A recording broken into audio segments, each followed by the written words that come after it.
Parcel సర్వీస్లో చేయవలసినవి మరియు చేయకూడని ముఖ్యమైన వాటి గురించి మరింత తెలుసుకుందాం.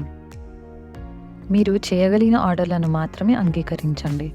మీరు ఆర్డర్లను అంగీకరించిన తర్వాత వాటిని క్యాన్సిల్ చేస్తే మీకు ₹500 వరకు జరిమానా విధించబడుతుంది మరియు అకౌంట్ని కూడా డీయాక్టివేట్ చేయవచ్చు.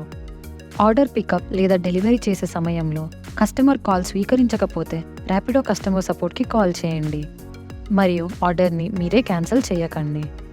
పికప్ పాయింట్ వద్ద పేర్కొన్న మొత్తాన్ని మాత్రమే కలెక్ట్ చేయండి. అదనపు నగదు కోసం కస్టమర్లను ఎప్పుడు అడగవద్దు. ప్రతి ఆర్డర్ యొక్క ఫోటోలను తీయడం మర్చిపోవద్దు. ప్యాకేజీ పాడవకుండా ఉండటానికి ఎల్లప్పుడూ పెద్ద బ్యాగ్ని మీతో ఉంచుకోండి. కస్టమర్ ఇంటి గుమ్మం వద్ద ఆర్డర్లను కలెక్ట్ చేసుకోండి. వాళ్ళని ఇంటి నుండి బయటికి పిలవకండి.